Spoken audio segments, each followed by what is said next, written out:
أعوذ بالله من الشيطان الرجيم. بسم الله الرحمن الرحيم. أستغفر الله ربي وأتوب إليه والحمد لله رب العالمين. والصلاة والسلام على أشرف الأنبياء والمرسلين حبيبنا وحبيب رب العالمين أبي القاسم محمد وعلى آله الطيبين الطاهرين المعصومين المنتجبين. Ya Allah, ya Tuhan kami merasa aman di dalam samudra dosa-dosa kami yang kami bentuk sendiri. Seakan dosa-dosa itu berbentuk kemuliaan bagi kami. Maka dari itu ya Allah, bimbinglah kami untuk dapat melihat kesalahan-kesalahan dan dosa-dosa itu, sehingga kami berusaha untuk kembali kepadamu, berenang ke tepian dan mencapai maghfirah-Mu. Ya Allah, ya Tuhan kami, kuatkanlah kami ini untuk menjadi hamba-hamba-Mu yang mengabdi kepadamu, yang mengamalkan ajaran-ajaran-Mu. Amin ya rabbal alamin. Amma ba'du. Assalamualaikum warahmatullahi wabarakatuh. Dalam beberapa pertemuan kita telah membahas banyak hal, yaitu yang berhubungan dengan teologi Syiah, teologi Ahlul Bait atau Ja'fariyah.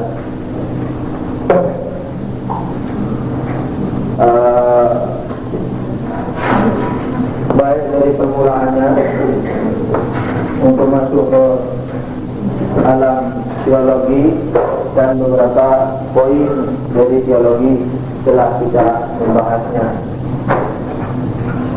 Hari ini kita akan meneruskan pembahasan poin kedua dari keimanan Syiah, yaitu keadilan.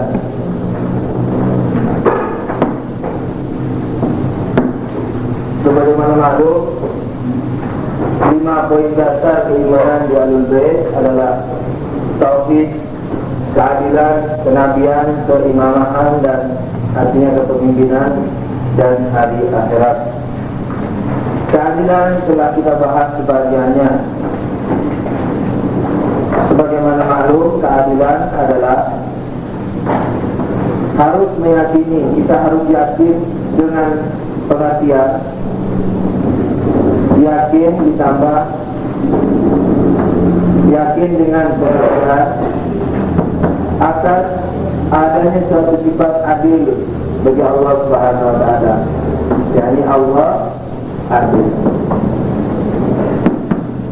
Mana adil itu sudah kita rinci beberapa rincian, yaitu yang bermakna 3 makna pada umumnya, yang mana yang bisa disifatkan kepada Allah secara mutlak, yaitu makna kedua dan ketiga, yang bermakna menempatkan sesuatu pada tempatnya,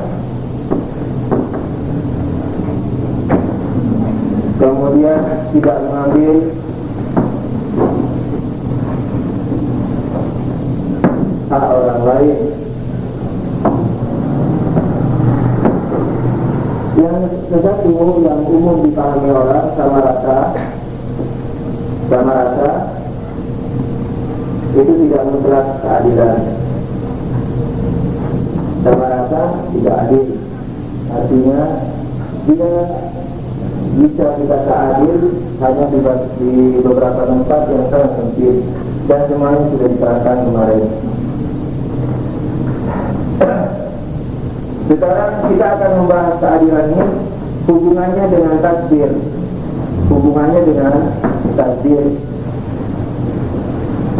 Kalau di ahli sunnah atau saudara saya ahli sunnah wal jamaah, mereka mempunyai 6 rukun iman. 1, 2, 3, 4, 5. Yang keenam, mereka meyakini dan mengimani atas adanya takdir baik dan buruk dari Allah. Kalau di Syiah, justru keadilan ini akan menjadi oposannya takdir. dalam makna tertentu sebagaimana maklum, sebagaimana yang akan diterangkan. Saya mau berangkat dari pendapat saudara Rizna ini yang mengatakan bahwa seluruh fenomena alami, seluruh kejadian-kejadian, termasuk dan bil khusus, secara khusus di dalamnya adalah kejadian yang menyangkut manusia, datangnya dari Allah. Seluruh kejadian yang menyangkut manusia, ya kan, itu datangnya dari Allah. Ayatnya bisa dilihat di ini yang mereka pakai di dalam satu surat yang berbunyi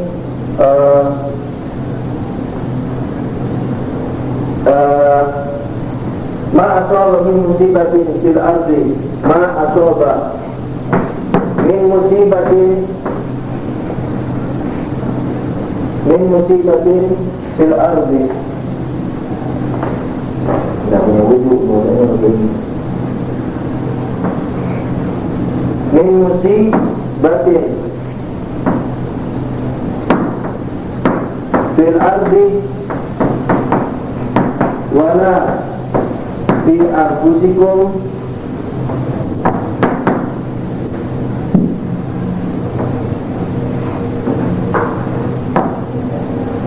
illa fi kitabin min qabli an nabra'aha. Ma asaba min musibatin fil ardi wala fi anfusikum illa fi kitabin min qabli an nabra'aha. Kurang lebih demikian. Salah satu ayat yang dipakainya yang mengatakan bahwa tidak ada kejadian di muka bumi ini, kan? Atau pada diri kalian tidak ada suatu kejadian di muka bumi atau pada diri kalian kecuali apa? Kecuali sudah ada di dalam suatu kitab sebelum penciptaan. Kitab ini dikenal dengan Lauhul Mahfuz, kitab yang terjaga.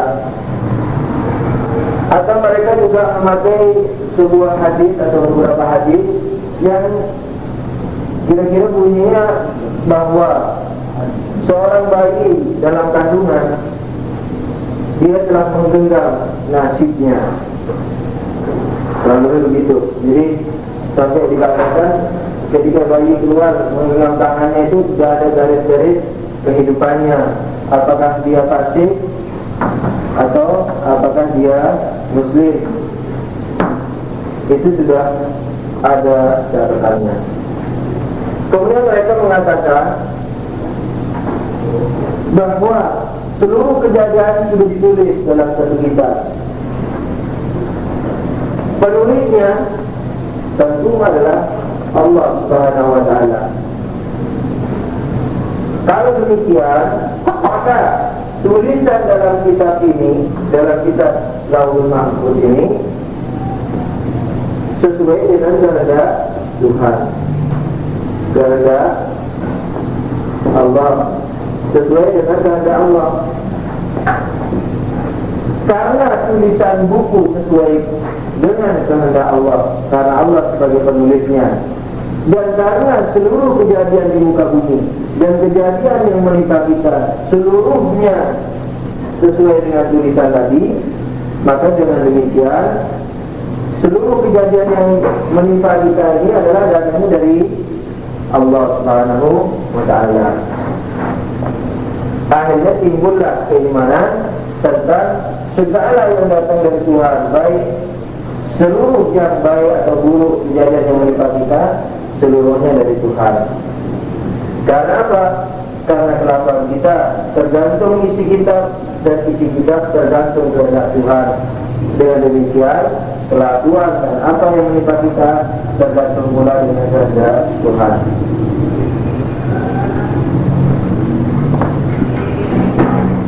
Ada kelompok kaum muslimin yang menamakan diri ini ya, yang pertama ini disebut alirannya biasanya Asy'ariyah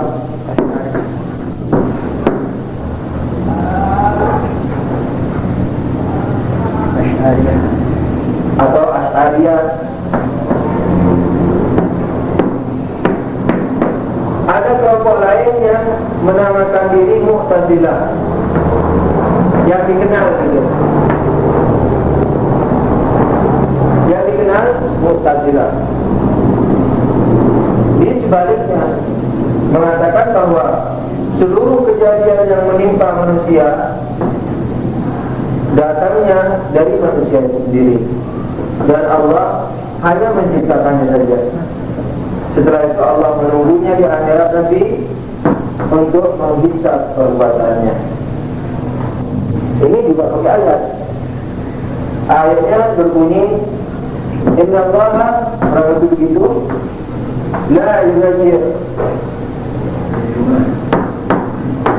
Inna Allah la yughayir ma biqaumin hatta yughayyiru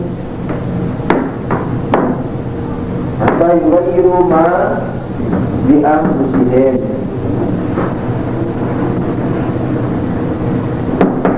Allah tidak merubah keadaan di suatu kaum kecuali kaum itu merubahnya sendiri. Dua, kontradiksi ini. Ya apa ini? Katanya kitab yang suci kalau tidak ada kesalahan dan tidak ada kontradiksi. Ini sudah kontradiksi. Tadi dikatakan bahwa seluruh kejadian tergantung apa yang ada di kitab. Kemudian ini sekarang seluruh yang menimpa kamu wahai manusia tergantung usahamu sendiri. Bagaimana pendapat Syiah? Pendapat Syiah dikenal dengan tidak ke barat, tidak ke timur, tengah. Tetapi ahli sunnah wal jamaah yang sekarang juga tengah. Mereka tidak mau mengatakan Asy'ariyah, dan mereka tidak mau juga Mu'tazilah. Padahal Asy'ariyah dan Mu'tazilah ini adalah sama-sama ahli sunnah wal jamaah. Jadi ahli sunnah wal jamaah yang asli itu akidahnya ada dua mazhab, ada dua alur, Mu'tazilah sama Asy'ariyah. Kalau fikihnya ada 4, ya kan? Hanafi, Hambali dulu, Maliki, Syafi'i, Hanafi, Maliki, Syafi'i dan Hambali. Itu Ahlussunnah wal Jamaah. Namun sekarang justru yang mayoritas di kota-kota, walaupun tidak mayoritas, ya 50-50, banyak mengaku sebagai Ahlussunnah wal Jamaah, tetapi dia tidak bermazhab dengan salah satu pun di antara ini, di antara alur yang ada sesuai dengan nama dan istilah Ahlussunnah wal Jamaah. Akhirnya Ahlussunnah wal Jamaah dirubah maknanya. Ahlussunnah wal Jamaah yakni yang memakai Quran dan hadis, dirubah. Kira-kira abad 11 Hijriah ini maknanya berubah sedemikian rupa. Yaitu kira-kira dengan identik dengan simbolnya mazhab Wahabisme.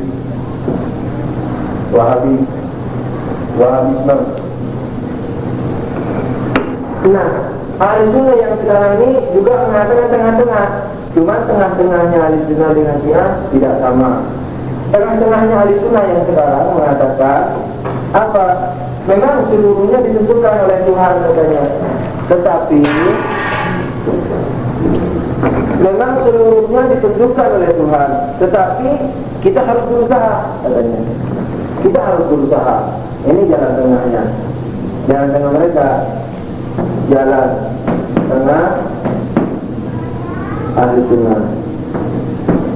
Apa katanya? Kita usaha, hasilnya apa?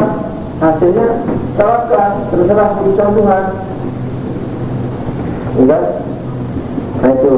Dan ini dulu yang saya dapatkan di pelajaran-pelajaran waktu saya masih sekolah. Jadi kita usaha sekuat tenaga, mau berhasil atau tidak, kita harus terima. sebagai keputusan dari Tuhan. Itu jalan tengahnya. Cuma jalan tengah ini tidak menyelesaikan permasalahan, tidak memajukan ayat ini. Kalau hasilnya dari Tuhan, buat apa usaha? Usaha ini sudah tidak identik dengan ketentuan. Kata-kata ketentuan dengan dengan usaha itu sudah bertentangan, bertolak belakang. Ya kan? Yang namanya usaha ini berarti menunjukkan suatu kebebasan. Sedangkan yang namanya ketentuan tidak bebas. Bagaimana mau berusaha padahal dirinya tidak bebas, ditentukan, ya kan? Nah, ini tidak menyelesaikan permasalahan. Tapi kalau Syiah yang timbul justru sebelum mazhab-mazhab ini timbul, yang justru timbul dari keoriginalan agama Islam, ini tentu menurut kacamata Syiah. Yang ini juga mengatakan kami yang orisinil, itu sama-sama orisinil. Lihat nanti di akhirat kan begitu. Jadi bahasanya bahasa Syiah ya. Kalau bahasa Syiah ini dia sesuai dengan Islam, ya berarti bahasa Islam. Kalau ahli sunnah yang sesuai dengan Islam, ya bahasanya ahli sunnah, ya berarti dia yang sesuai dengan bahasa Allah dan bahasa Islam. Kalau menurut Syiah bagaimana? Tengah. Artinya, tapi titik tolaknya adalah di ikhtiar manusia, kebebasan. Kebebasan. Jadi manusia bebas. Ya kan? Manusia bebas. Ini dasar akidahnya. Namun kebebasannya tidak mutlak sebagaimana yang dikatakan Mu'tazilah. Dia masih ada hubungan dengan Allah, dan hubungan ini insyaallah nanti akan kita jelaskan. Ada hubungan dengan Allah. Nah, nanti kita akan memadukan ayat ini. Sebelum memadukan, lalu kita lihat apa yang dimaksudkan bebas dan kenapa harus bebas.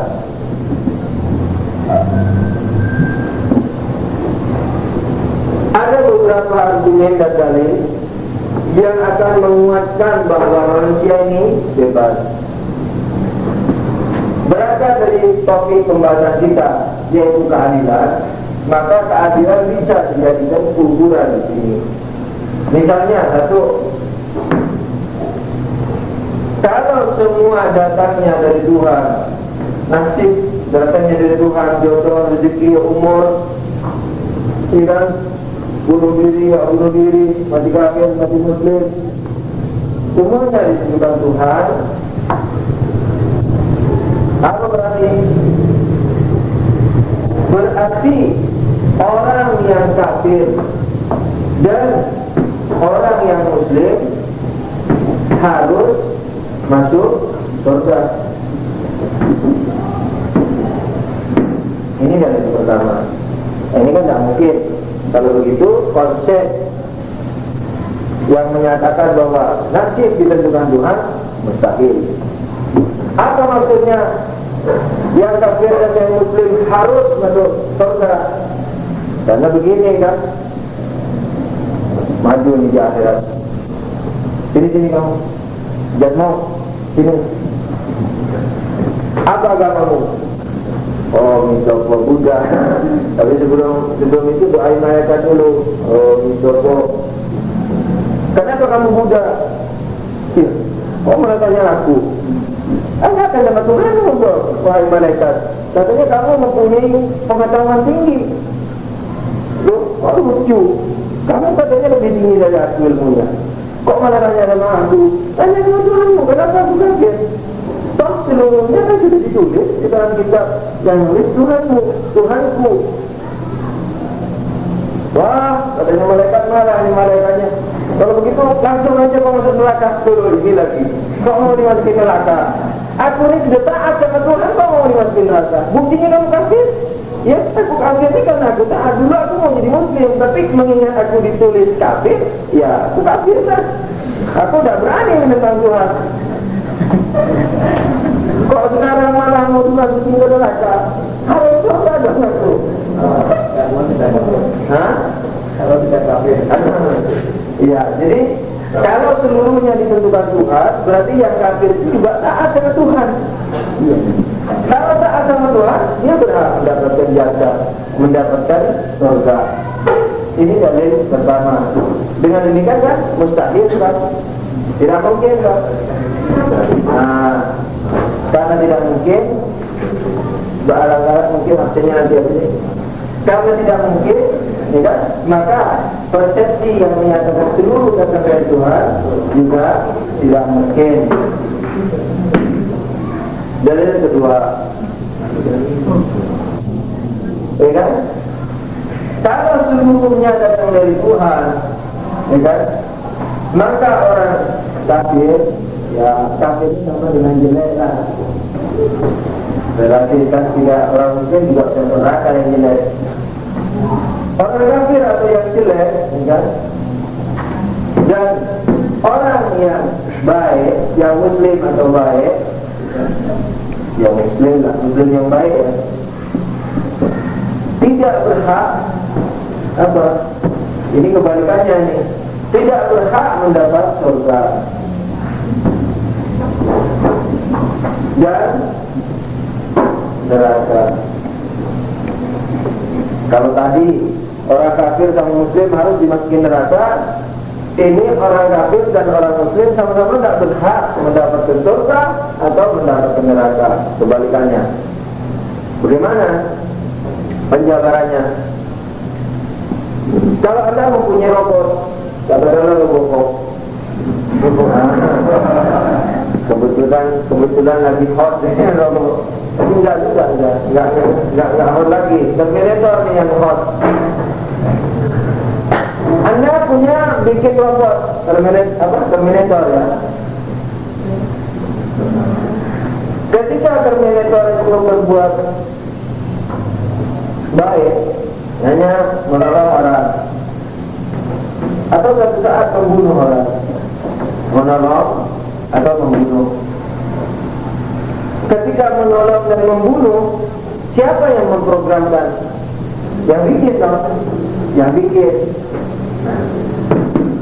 Yang memprogramkan dia yang bikin. Ketika dia membunuh si Robocop ini, Robocop lagi, Terminator ini, ketika dia membunuh orang, apakah dia bisa dikata jahat? Wah, jahat kamu. Apa Terminator itu bingung. What is jahat? Dia tanya ini. Wajar. Wah, bingung ini Terminatornya. Dan kok jahat? Dia nggak tahu apa jahat. Ketika dia menolong, bagus kamu. Dia sama juga. Wajar bagus. Jadi robot yang melakukan kebaikan atau kejelekan itu sama-sama tidak berhak mendapatkan pujian dan celaan. Kalau tidak berhak mendapatkan pujian dan celaan karena dia bukan pelakunya, dia hanya alat saja, ya kan? Maka dari itu yang baik juga tidak berhak mendapatkan surga, yang jahat juga tidak ada hak untuk diazab. Ya, kayak tangan Anda, ya naudzubillah, misalnya jamret, tangkap polisi, ditanya di kantor polisi, kenapa kamu jamret? Bukan aku pak. Siapa yang jamret? Tangan aku. Tangannya alatnya. Orang nggak tanya bahwa si polisi itu nggak tanya kenapa tanganmu menjamret, kenapa kamu? Karena tangannya tak berdaya, yang kontrol kamu gitu. Tangannya tak berhak mendapatkan celaan dan tidak berhak mendapatkan pujian. Dia alat. Yang berhak adalah yang mengontrol, gitu. Jadi kalau seluruh kejahatan dan seluruh kebaikan takdir dari guru ini datangnya dari Allah, maka pelaku sebenarnya adalah Allah, bukan orang-orang ini. Jadi alat kan jadi robot, ya kan? Maka dari itu tidak berhak mendapatkan pujian dan ganjaran, dan begitu juga tidak boleh dicela dan mendapatkan siksaan. Kemudian yang ketiga, kalau orang jahat atau kafir, ya, berarti sesuai dengan argumen kedua tadi, seluruh pekerjaannya itu adalah dikontrol oleh Allah Subhanahu wa taala. Kemudian Allah memasukkannya orang itu ke neraka besok. Ya. Nah, ini berarti kejam Allah. Artinya tidak adil. Nah, dengan demikian Tuhan tak adil. Kenapa kamu berzina? Loh, kok menderitanya? Ya, saya dulu di dunia sudah kena hukum oleh pemerintah tempatku. Sekarang kok malah tidak lagi. Saya dulu sudah menderita dengan ketentuan ini. Sudah dikepukin rakyat karena memperkosa istri orang, semata-mata karena menjalankan tugas. Kenapa kok sekarang mau dituntut lagi saya? Lihat nih, katanya, aku masih ada biru-biru di muka aku, bukan di buku 5 SP. Sekarang kemana dituntut lagi? Nggak adil. Yang keempat, kalau seluruhnya tentuan Tuhan, berarti yang baik, apa kata Tuhan? Orang yang baik, yang jelek juga begitu. Ini juga sama dengan tidak adil. Artinya, kenapa, dengan dasar apa Tuhan menentukan yang ini baik, yang ini jelek? Semena-mena. Oh, Tuhan mau semena-mena katanya. Wah, gak percaya sama Tuhan itu, tak waktu deh. Kalau Tuhan semena-mena. Kalau Tuhan semena-mena, jangan-jangan walaupun kita puasa Ramadan nanti dapat neraka. Oh, Tuhan boleh semena-mena. Ya, nah, ini juga nanti akan dibahas tersendiri hubungannya dengan janji Tuhan. Keadilan hubungannya dengan janji Tuhan. Yang kelima, dalil yang kelima, kalau seluruhnya ditentukan Tuhan, agama, ini pamungkasnya ini, agama tidak bermanfaat, tidak bermanfaat.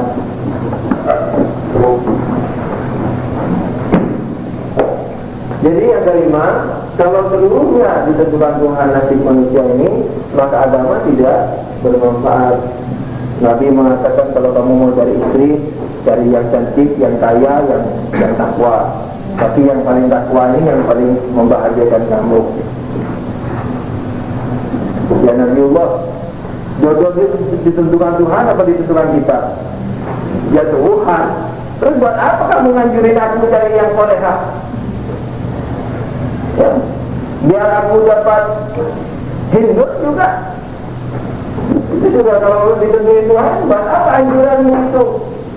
Kau mengatakan kau cari istri yang terbaik, cari yang takwa. Ya, buat apa anjuranmu wahai Nabiullah? Kalau toh jodoh itu ditentukan Tuhan. Biar aku cari yang solehah juga, kalau mau dapat kayak hidup, ya dapat kayak hidup. Ongkang-ongkang juga kalau mau dapat yang solehah, ya solehah. Nabi lihat di mimbar, wahai manusia, kerjakanlah ini agama, jauhi kemaksiatan dan lakukan seluruh kewajiban. Dalam hatinya Nabi berbisik, tapi kamu percuma aja deh. Kamu mau baik mau enggak, sudah ditulis oleh surat dan takdirmu dalam kitab Lauhul Mahfuz. Tidak ada gunanya agama akhirnya. Penceramah juga begitu, ceramahnya nggak berguna. Penjelasan pelajar kursus kayak gini nggak ada gunanya. Mau kursus nggak kursus, kalau baik, kalau nggak ya enggak.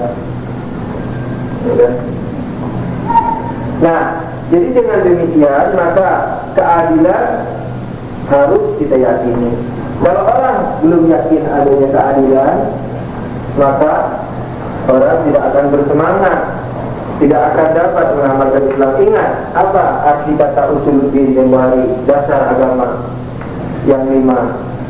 Dasar agama yakni kalau orang belum meyakini dengan akalnya yang 5 poin itu, maka orang tidak akan mengamalkan syariat, tidak akan mengamalkan yang namanya syariat. Kemudian keadilan hubungannya dengan janji Tuhan. Ini keadilan hubungannya dengan takdir. Saya terusin ya. Bagaimana terus menakwil ayat ini? Seluruh kejadian sudah ada, baik yang menimpa manusia atau menimpa bumi ini, sudah ditulis dalam kitab Lauhul Mahfuz, kitab yang terjaga. Nah, kalau sudah ditulis, bukankah tulisan sesuai dengan kehendak Tuhan? Ya kan? Jawabannya, sebenarnya apa sih hakikat kitab itu? Apakah kitab itu ya kitab semacam yang kita punya? Allah menulis dalam sebuah kitab. Waduh, penanya kayak apa? Kitabnya kayak apa? Ya kan? Nulis masalah satu orang aja yang namanya misalnya Joko, sejak dari ayahnya berjumpa sama ibunya, ya kan? Sejak dia hamil muda, dikandung masih muda, sama gede sampai lahir, seluruh prosesnya, setiap detik ditulis. Ya? Bagaimana menuliskannya? Oh, tidak mustahil. Tuhan Maha Kuasa katanya. Oke lah, kalau begitu, saya mau bertanya dengan pertanyaan lain. Kalau kitab ini Tuhan menulis di kitab, ya kan? Berarti Tuhan itu apa namanya? Memerlukan kepada kitabnya, memerlukan kitab. Sedangkan kitab ini adalah apa?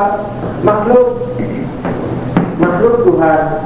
Maka tidak mungkin Allah memerlukan kepada makhluknya. Untuk apa lagi Allah tulis? Nah, untuk diingat-ingat apa Tuhan lupa? Ya kan?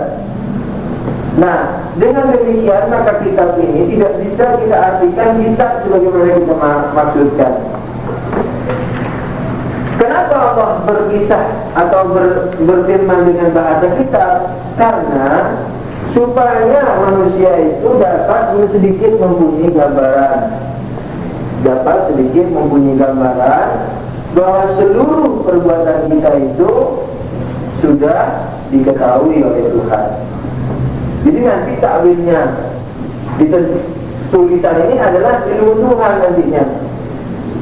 Dengan alasan-alasan yang tadi, yang 5 ini, yang berasaskan kepada keadilan Tuhan, kesimpulannya tidak mungkin perbuatan dan seluruh kebaikan dan keburukan manusia itu datangnya dari Allah.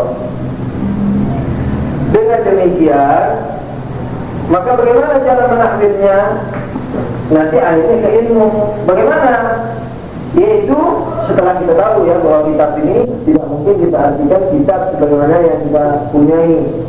Berkecas misalnya Allah bikin kitab, terus Allah tulis di dalamnya. Buat apa Allah tulis di dalamnya? Berarti Allah memerlukan kitabnya, memerlukan makhluknya. Ini tidak mungkin. Tuhan tidak mungkin memerlukan makhluknya, sebab tidak mungkin memerlukan akibatnya. Kalau demikian, maka kita harus menengok kepada sifat-sifat Allah Subhanahu wa taala. Salah satu sifatnya Allah mempunyai sifat alimun. Apa? Mengetahui, maha mengetahui.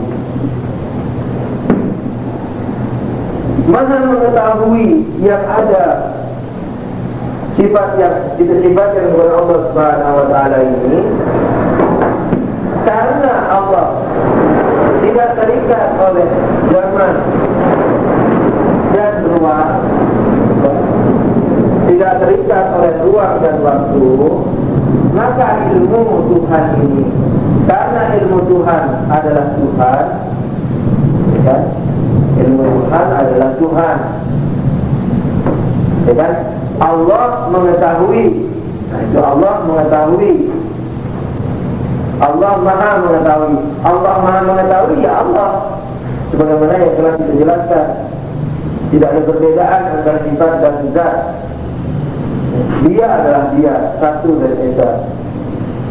Nah, karena dia ini tidak terikat oleh ruang dan zaman, maka sifat Maha mengetahuinya yang pada hakikatnya adalah zatnya itu juga tidak terikat oleh ruang dan waktu.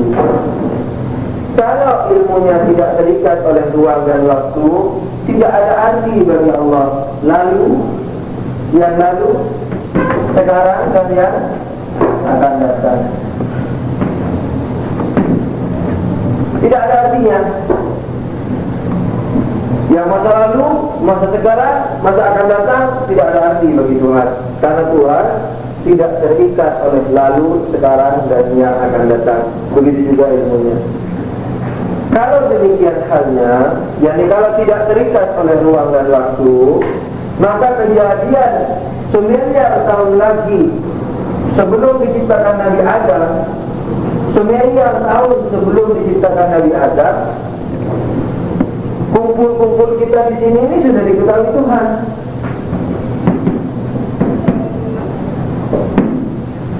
Ya. Nanti pulang kamu mampir kemana? Tadi siapa makan pempek? Berapa butir pempek? Ya. Sarapan yang ada sarapan roti, ada yang sarapan habis roti bakso, habis bakso pempek.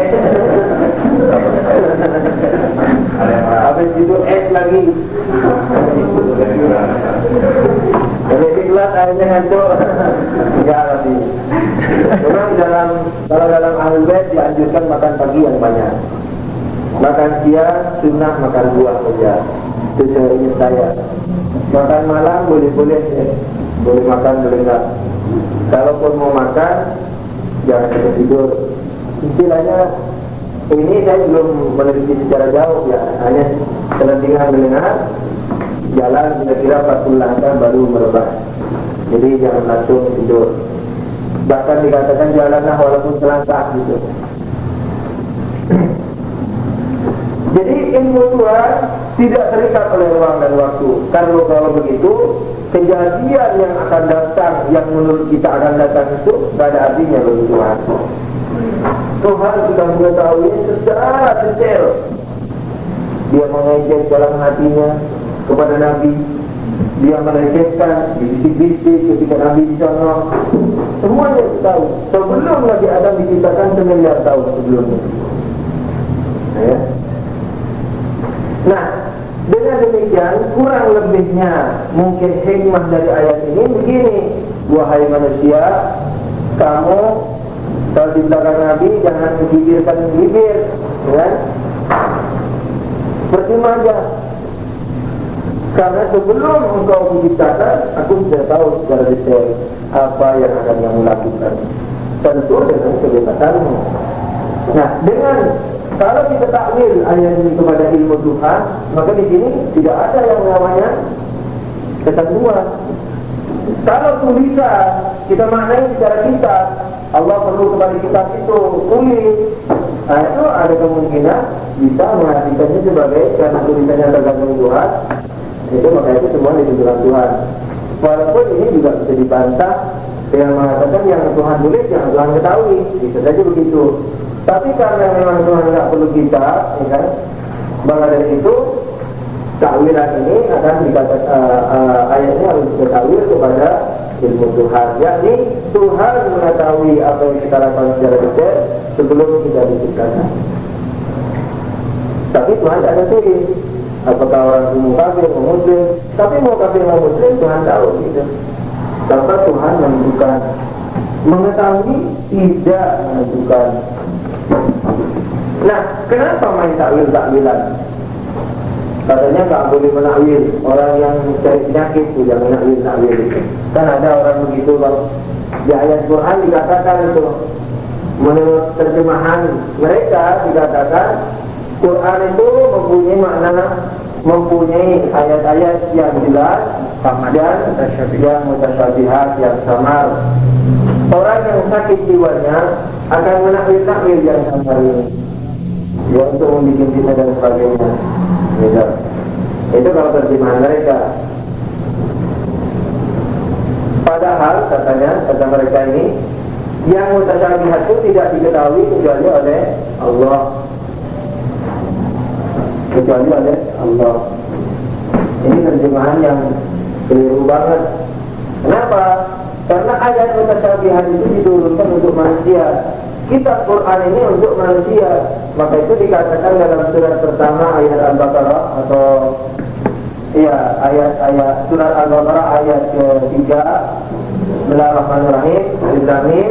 Dzalikal kitabu, kalau di Quran yang di atas, umumnya Quran ya, biasanya ayat itu di nomor dengan ayat nomor kedua.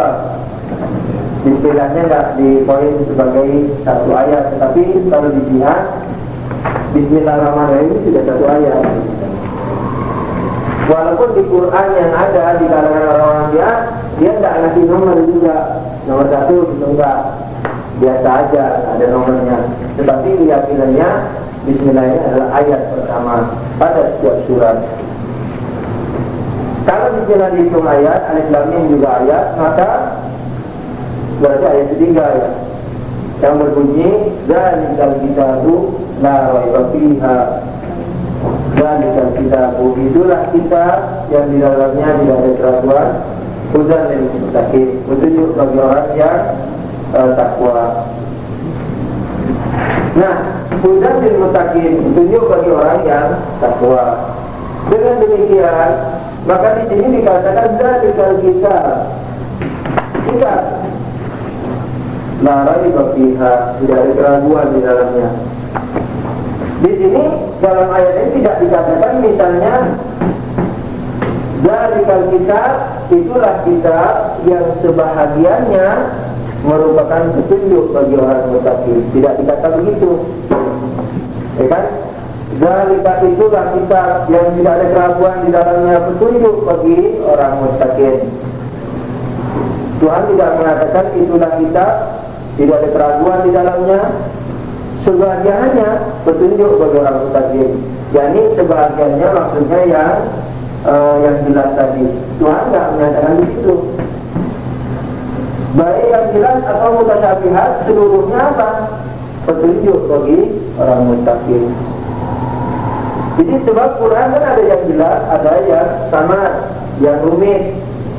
Nah, orang Ahlussunnah wal Jamaah mengatakan umumnya yang rumit ini nggak tahu ta'wilnya kecuali Allah, nggak tahu maknanya kecuali Allah. Kalau tidak tahu maknanya kecuali Allah, ya kan? Buat apa diturunin? Ya kan? Buat apa Tuhan turunin itu ayat? Katanya Quran itu untuk petunjuk muttaqin, petunjuk bagi orang muttaqin. Dan Tuhan tidak mengatakan sebahagiannya saja yang petunjuk, tapi Quran yang petunjuk. Kalau Quran petunjuk, ya termaksud yang samar ini, yang mutasyabihat. Kalau dia petunjuk, maka harus dipahami, tidak mungkin tidak dipahami. Nah gitu. Nah, ini tambahannya. Kembali kepada masalah kita, bagaimana terus menakwil ayat? Boleh enggak? Boleh saja, asal dengan tata krama yang sudah ada, tata krama ilmiahnya. Misalnya begini, sebelumnya kalau mau main takwil-takwilan, seluruh ayat kan bisa ditakwil.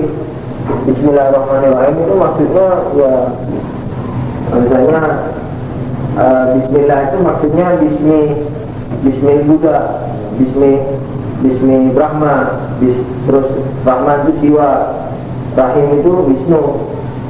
Misalnya takwil sembarang takwil. Kalau begitu tidak, di takwil itu ada konteks ilmiahnya. Bagaimana kalau kita membaca Al-Quran atau hadis, ya kan ada kata-katanya secara lahir, kata-kata secara lahir. Kata-kata secara lahir ini harus kita ambil, ya kan? Namun kata-kata ini kalau tidak ditentang dengan kata-kata lahir yang lain. Misalnya di surat Quran dikatakan yadullah fawqa aydihim di satu ayat, tangan Allah di atas tangan mereka. Sementara ya, di ayat yang lain dikatakan tidak ada yang bisa menyamai Tuhan. Tuhan tidak bisa disamakan dengan apapun. Oh, kalau begitu Tuhan tidak punya tangan. Di dalam ayat dikatakan Allah Maha melihat. Orang tidak dapat membayangkan kecuali dengan mata kan? Melihat pasti dengan mata. Tapi di satu ayat dikatakan ditentang dengan ayat yang lain yang menyatakan Tuhan tidak bisa sama dengan yang lain. Oh, kalau begitu Tuhan tidak pakai mata. Tuhan Maha mendengar, tidak begitu. Nah, kalau sudah demikian, Tuhan Maha mendengar, Tuhan Maha melihat, ya kan? Tangan Allah di atas tangan mereka.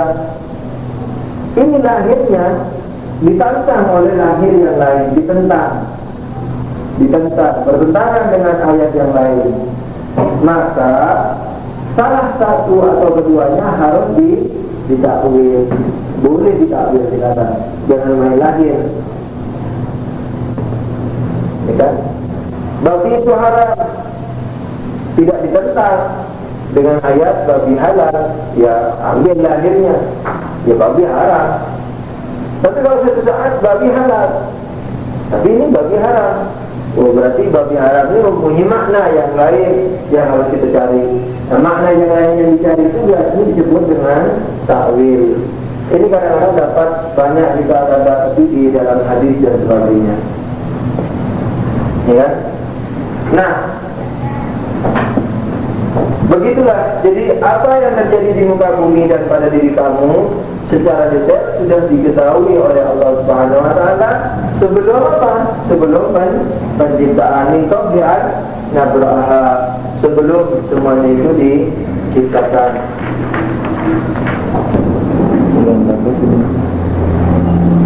Kemudian hubungannya dengan janji Tuhan. Kalau keyakinan Ahlussunnah wal Jamaah, saudara kita mengatakan apa? Saudara kita saya mengatakan bahwa Tuhan itu Maha Kuasa. Tuhan Maha Kuasa. Berbuat apa saja boleh. Mau meletakkan hambanya yang soleh ke neraka juga boleh. Mau meletakkan hambanya yang enggak benar ke surga juga boleh. Boleh-boleh saja, tergantung Tuhan. Tak boleh tanya kenapa Tuhan melakukan begitu. Kamu yang harus dikenapa oleh Tuhan katanya. Tidak ada kenapa buat ini mau niru-niru logikanya yang memali. Di mana Tuhan? Di mana itu yang diciptakan Tuhan, maka tidak ada di mana buat dia.